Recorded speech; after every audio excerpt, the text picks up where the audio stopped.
It may be snowing in the Northeast, but today is technically the first day of spring. Some people deep clean their homes as part of spring cleaning, but how about cleaning up your to-do list and everything you've been putting off all winter long? Here to explain is the author of Listful Thinking, Paula Rizzo. Paula is also a producer for Fox News Health. Welcome.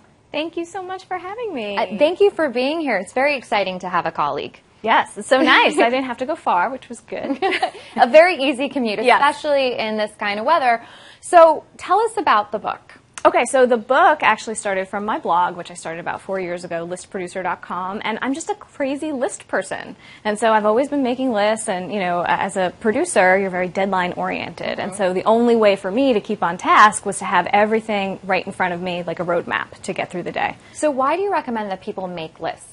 Because there's just so much going on, and so to be able to have one central location where you can refer back and see what was I supposed to be doing today, you know, because distractions happen, people come into your office, you get called away, your phone rings, all of these things, but being able to have a central place to just go back, whether it's in the grocery store or at home or at work, it's just so helpful. Do you have a way that you recommend to make a list? Because we do get overwhelmed, like you said, we forget things, we're an ADD society, and we're always on our smartphones, so do we write the list out on the smartphone, on an old-fashioned piece of paper with some pen? What do you recommend? I feel like whatever works for you is what you should go with. And so you don't have to only do paper or only do digital. You can do a little combination of everything, which is what I do. But for a to-do list, I do a daily to-do list. And I like to do it right before I leave work at the end of the day. And I go through everything that has to happen the following day in my head. Every appointment that needs to happen, every phone call, every email, all of it. And I just put it down. And then the next morning when I come in, I just look at it. I'm like, okay, let's go. Here's what I have to do. I don't have to think about it. So it's almost like streamlining your system. Yep. And making things so that you're not so overwhelmed, as we pointed out.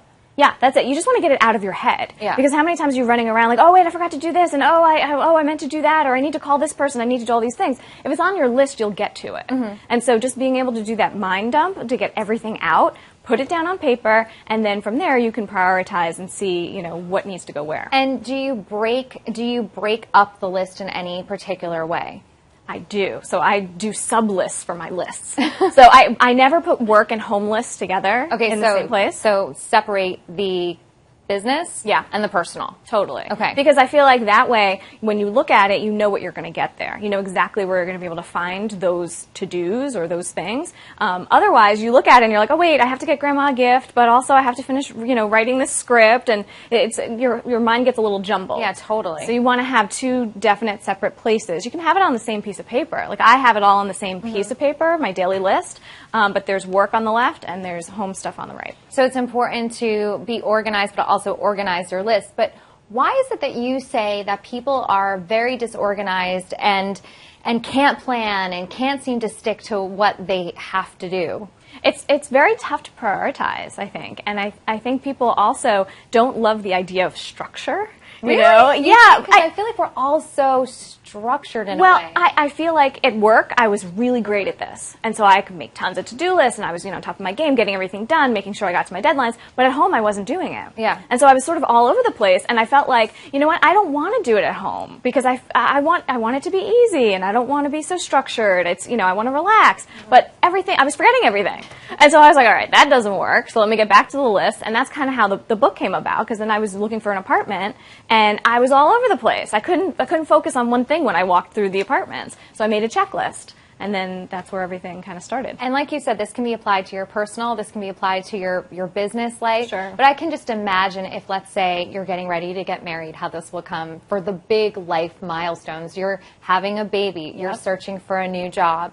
For those big life moments, do you have anything that's like the secret to success in terms of list making? Absolutely. I think you just have to run through the event in your head and get all of the things down. And it can be an ongoing list. It's not like something that you're going to be doing like, oh, I can only do it once, you know. The same thing for travel. Oh, that's great. You know, I make a lot of packing lists every vacation I go on, every trip I take, but also what am I going to do when I get there? Just like that itinerary, that doing all the planning ahead of time, I find, then frees you up when you get there. And you can actually rest and relax the way you're supposed to, and even in your home life too. So nothing, it's not like you're completely overwhelmed and completely drowned out by all those things in your head. Well, that's it. You don't want to be inundated, you know. Anything anything I can kind of do ahead of time. And from doing this job as a producer, that's what I've learned, to just do as much as you can beforehand. Well, thank you for sharing your tips with us and helping us all out there, especially with this lovely spring weather that will surely be coming to us soon, fingers crossed. And congrats on the book. Thank you very much. Really a great read. I appreciate it.